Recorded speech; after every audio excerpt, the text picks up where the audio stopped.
오늘은 구약 성경의 5대 제사 중에 마지막으로 다루는 속건제에 대해서 살펴보겠습니다. 속건제라는 이름은 그 이름만으로 볼 때는 이 제사가 과연 무슨 제사인지 소제만큼이나 그 이름 가지고는 그 목적을 알기가 좀 힘들어요. 영어에서는 이 속건제를 부를 때 guilt offering 또는 trespass offering이라고 부르고 있는데 이 guilt나 trespass 다 죄에 관련된 단어입니다.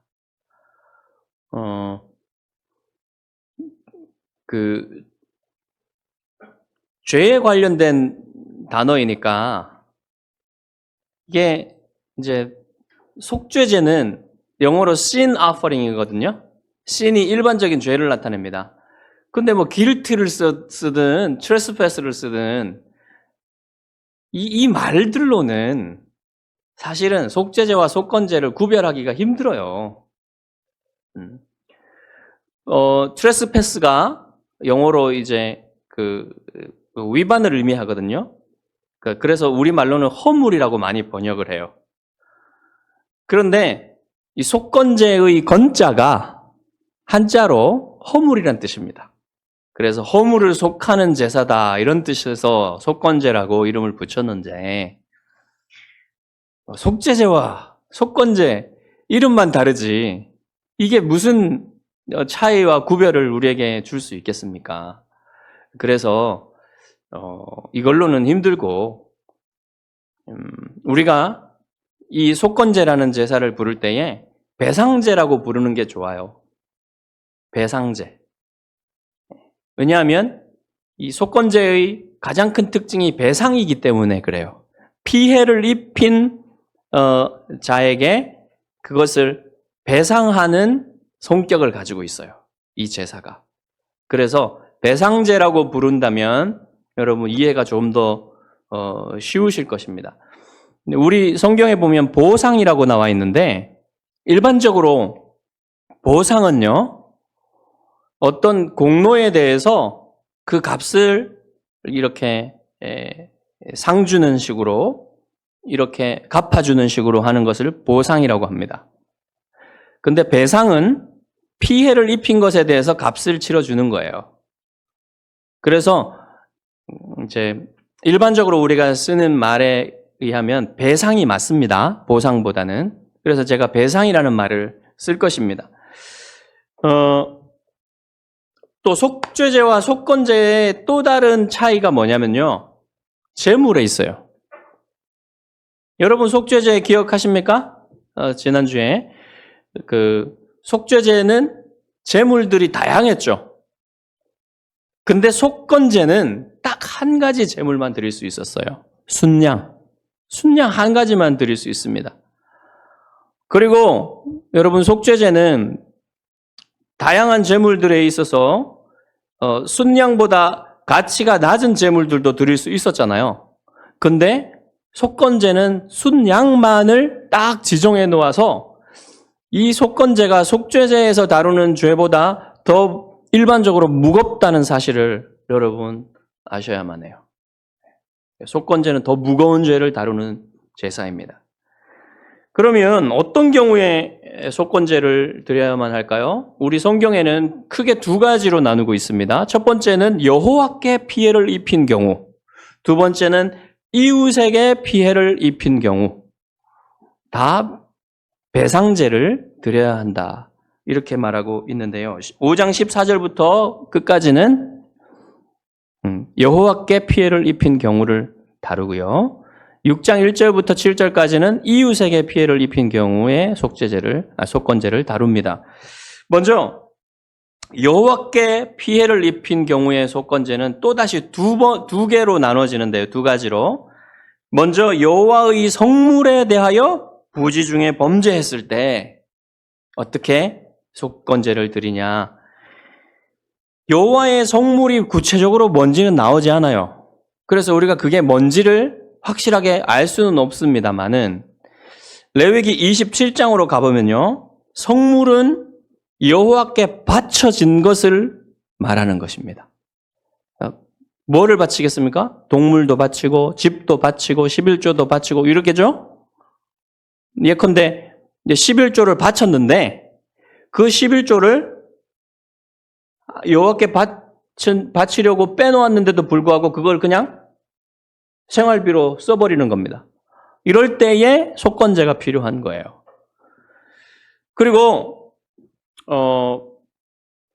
이런 경우도 있을 수 있습니다. 제사장만이 먹을 수 있는 음식이 있잖아요. 그 제사를 드리면 제사장에게 떼어놓는 고기도 있고 빵도 있고 그렇죠. 그런 것에 손을 대고 자기 먹었을 때 이럴 때에도 속건제가 필요한 거예요.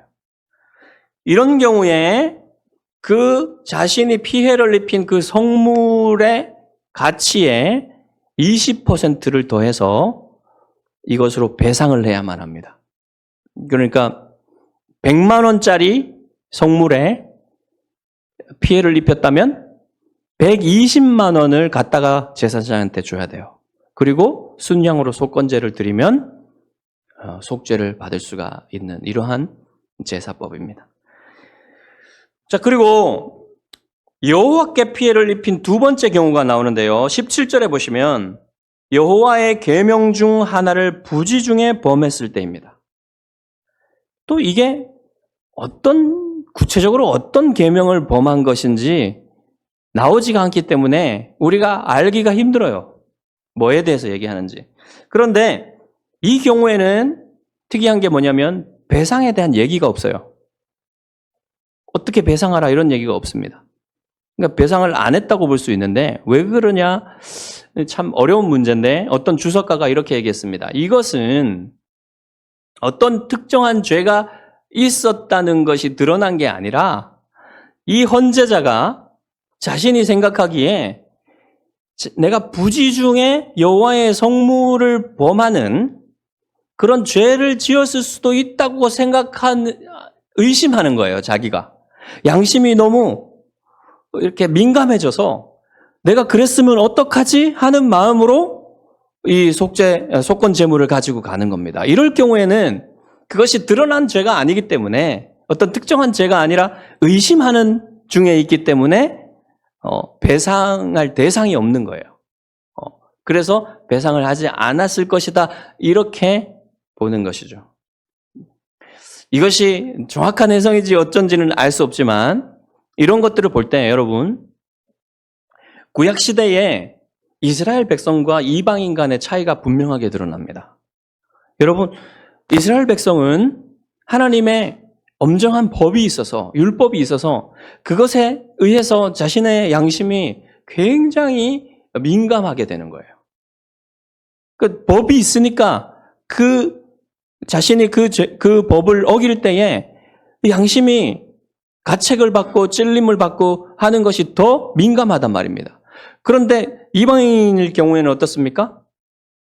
법이 없기 때문에 하나님의 법이 없기 때문에 어떠한 것들을 어겨도 사실은 그거 어긴 것인지 아닌지 양심만 알고 있지 양심만 기능을 한다면 모르겠지만 양심이 기능을 하지 않을 수도 있는 거예요. 그렇기 때문에 이스라엘 백성만큼 민감하지 않단 말입니다. 그리스도인들도 마찬가지예요, 여러분. 그리스도인들도 우리가 성경을 통해서 여러 가지 죄에 대한 지식을 가지고 있고 또 우리의 경험적 지식도 있습니다. 그렇기 때문에 그리스도인들은 불신자들보다 훨씬 민감해요, 죄에 있어서. 그렇기 때문에 그리스도인과 불신자들이 죄를 다루는 것이 다를 수밖에 없죠. 네. 그런 차이들이 있었다는 것을 우리가 볼 수가 있는 것입니다.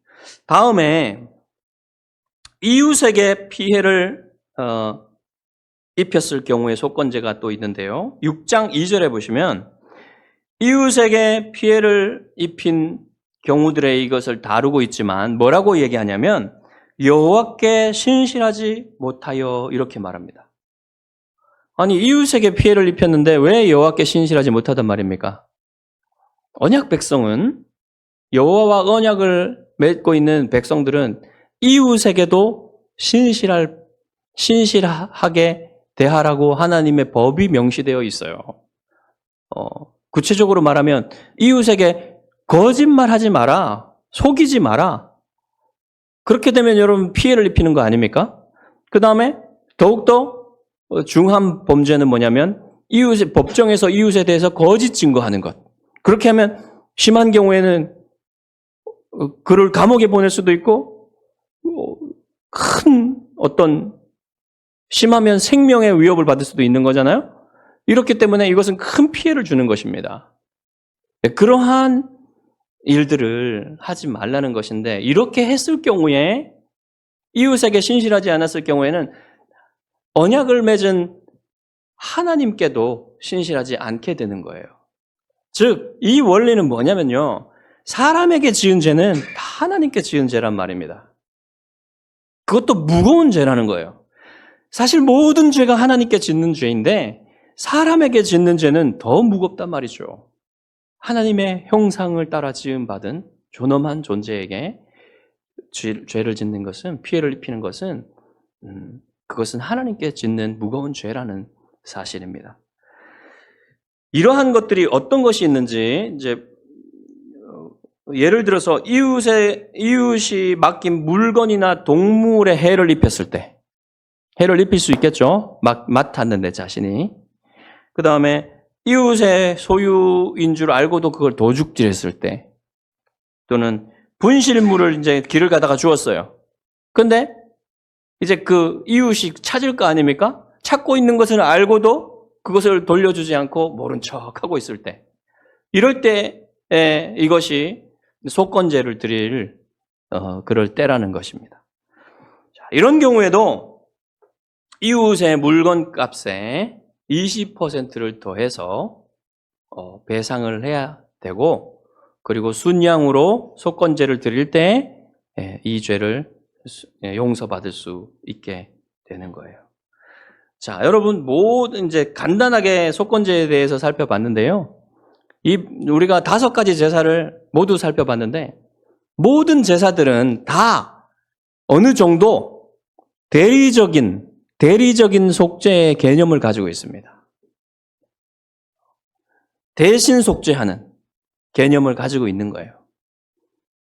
번제는 그리스도께서 전적으로 헌신하신 것, 하나님께 자신의 모든 것을 드리신 것, 그리고 소제는 그리스도께서 우리를 위해 고난의 삶을 사신 것을, 그리고 화목제는 그리스도께서 우리와 하나님과의 화목이 되시고 또한 이방인과 이스라엘의 화목이 되시고 사람들과 사람 사이의 화목이 되신 사실을 말해주고 있고, 그 다음에 속죄제는 이것은 이제 그림으로 보자면 의학적인 그림이에요.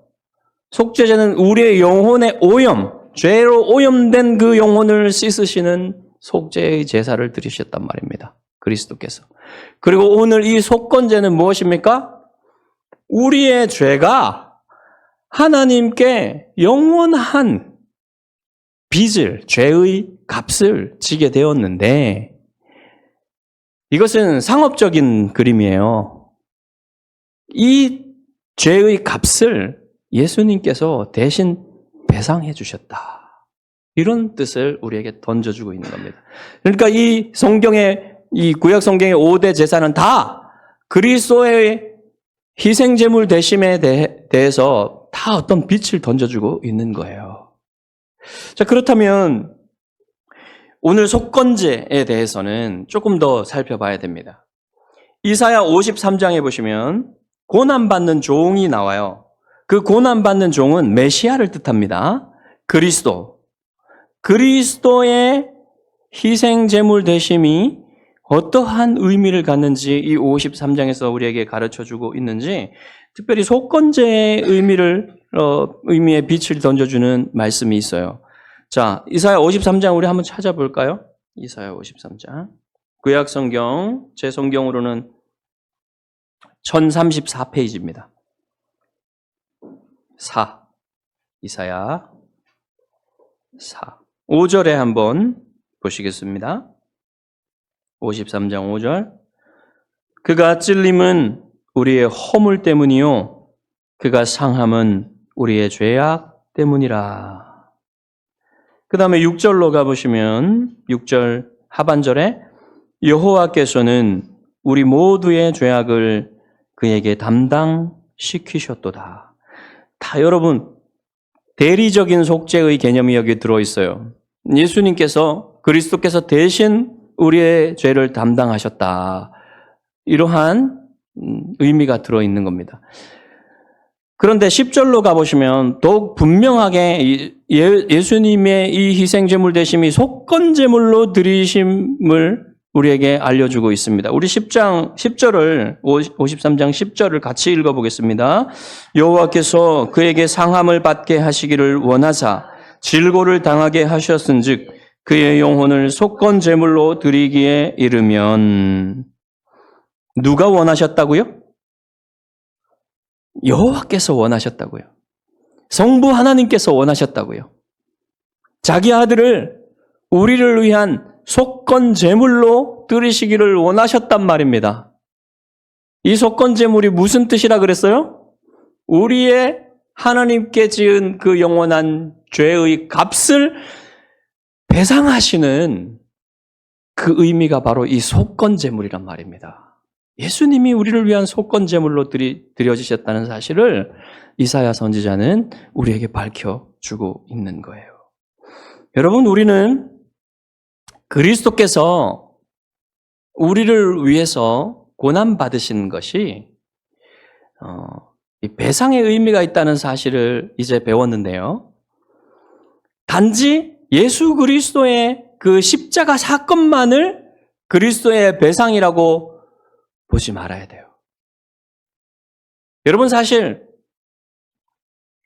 그리스도의 십자가의 고난만으로도 우리의 죄를 배상하기에 충분한 값어치가 있습니다. 그렇지만 예수님은 그것만으로 배상하지 않으시고 훨씬 더 큰 충분한 배상을 하셨다는 사실을 아셔야 돼요. 그리스도의 전 생애가 다, 여러분, 전 생애에 당하신 고난이 다 우리를 위한 배상이셨단 말입니다. 여러분, 예수님은 다른 아기들은 태어날 것 같지 않은 곳에 태어나셨어요. 구유에 태어나셨어요. 그리고 예수님의 어린 시절에 여러분, 갓난 아기 때 헤롯의 칼날을 피해서 애굽으로 피신하셔야만 했죠. 그리고 예수님은 가난한 목수의 아들로서 자라나셨고 아버지를 일찍 여의고 어머니와 많은 동생들을 손수 부양해야만 하는 그런 삶을 사셨어요. 그리고 예수님이 약 30세까지는 아무에게도 주목받지 못했습니다. 예수님은 우주의 왕이시잖아요. 그래서요, 동방박사들이 와서 또 천사들이 찬양하고 그분이 태어났을 때 또 목자들이 와서 그분께 경배하고 마땅히 그래야만 하는 거예요.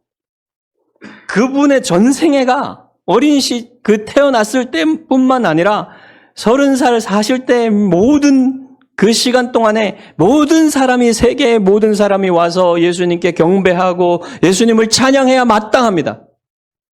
그러나 어떻게 되었습니까? 누구도 예수님을 주목하지 않았어요. 예수님은 철저히 무시당하고 철저히 그냥 아무도 없는 것처럼 그렇게 사셨습니다. 그리고는 공생애를 시작하시고는 어땠습니까? 수많은 무시와 냉대와 반대를 당하셨죠. 가족들에게까지 미친놈이다. 심지어는 제자 중 하나는 배신을 했고 예수님이 십자가에서 고난당하실 때 요한을 빼고는 십자가에까지 간 제자가 아무도 없었어요. 그렇게 우리가 이렇게 말로 이렇게 할 수 있는 고난보다 훨씬 많은 고난을 주님이 당하셨어요. 여러분, 주님은 가난하셔서 공생애를 사실 때 자기 집이 없으셔요. 머리 둘 곳이 없었습니다. 그래서 이 집 저 집에서 주무시고 또는 노숙을 하실 때도 있었고 많은 경우에 산에서 밤을 새시면서 기도하셨죠. 그렇게 가난하셔서 여인들에게 공궤를 받으면서 다니셔야만 했습니다. 주님이 받으신 고난은 우리가 알지 못하는 고난도 너무나 많았습니다. 그 고난이 다 누구 때문이라고요? 다 저와 여러분의 죄를 배상하시기 위해서 받으신 고난이란 말입니다. 그 고난은요, 사실은요, 다 우리가 받아야만 하는 것이었어요. 우리가 받아야만 했고 또 영원히 받아야만 하는 고난이었습니다. 저 지옥에 떨어져서. 그런데 그 죄를 용서하시기 위해서 우리 주님이 그러한 배상을 치루어 주셨다는 거죠. 여러분, 얼마나 무한히 감사해야 될 일입니까? 무한히 주님이 속건제물 되심에 대해서 우리가 감사해도 모자랍니다.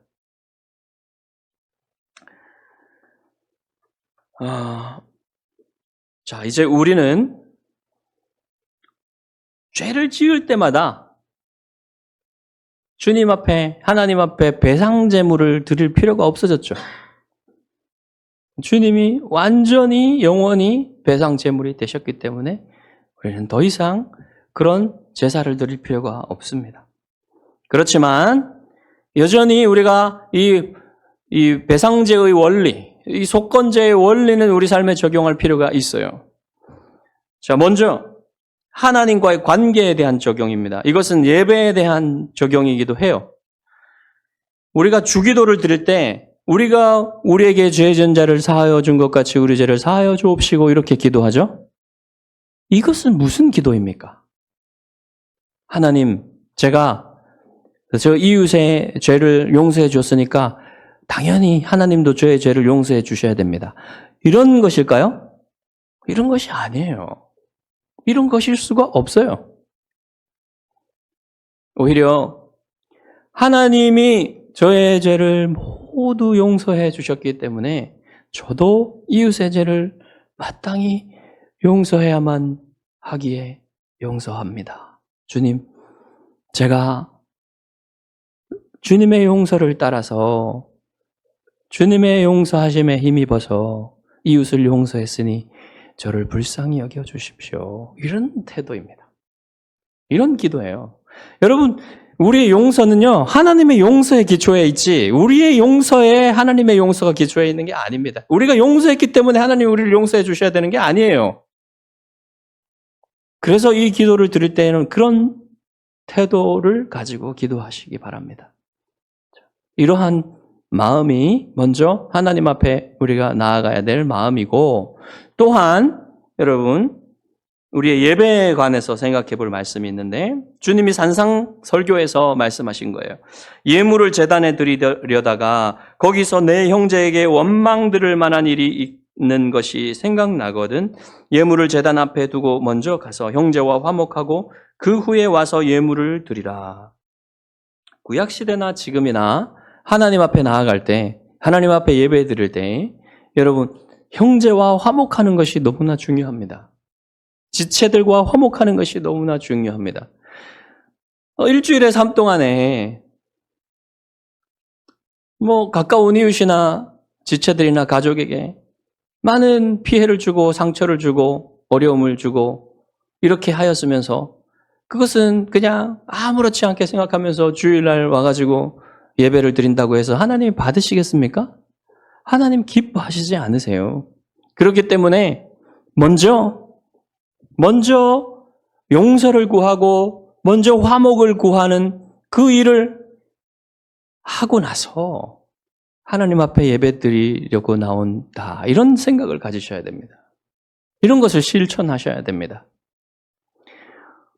그렇다고 여러분, 제가 용서를 구하지 않고 화목을 하려고 하지 않았으니 이번 주에는 예배에 나가지 않아야 되겠습니다.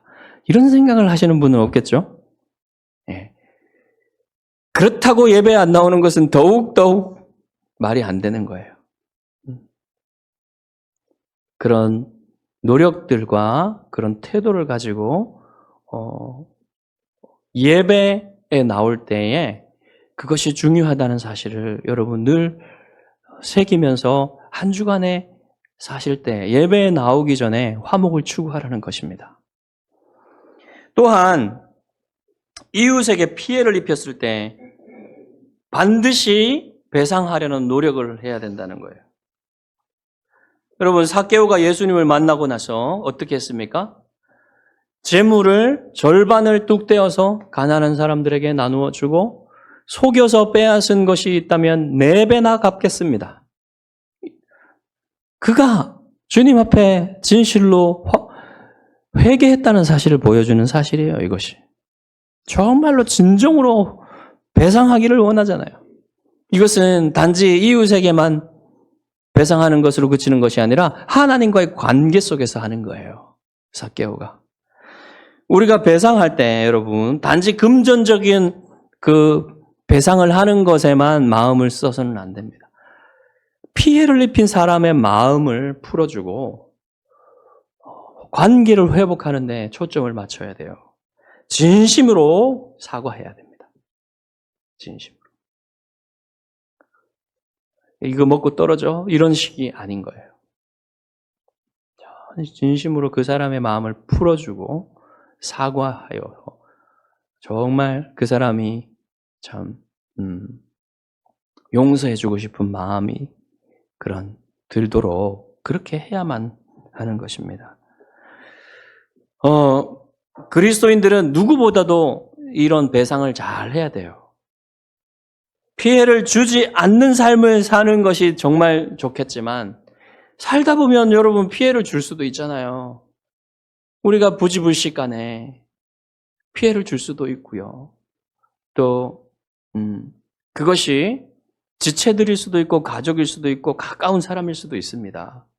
그럴 때에도 여러분 가까우니까 그냥 친한 사람이니까 그냥 대충 하고 넘어가는 그것이 별로 좋지가 않습니다. 별로가 아니라 아주 좋지 않은 생각입니다. 가까울수록 더 여러분 상처를 받아요. 가까운 사람일수록, 가족일수록, 또 지체일수록 여러분 잘 배상하려고 해야 됩니다. 정말 사과하고 정말 충분히 배상하려고 해야 됩니다. 금전적으로도. 손해를 입힌 만큼 더하여서 5분의 1을 더하라고 하잖아요. 네, 그만큼 더 해서. 물론 이제 5분의 1을 딱 따를 필요는 없어요. 그렇지만 충분히 배상하고자 하는 마음을 가지라는 거예요. 물론 이제 여러분 이제 이렇게 배상을 하려고 하다 보면 이런 마음을 가지고 있는데 어떤 사람들은 그걸 가지고 악의적으로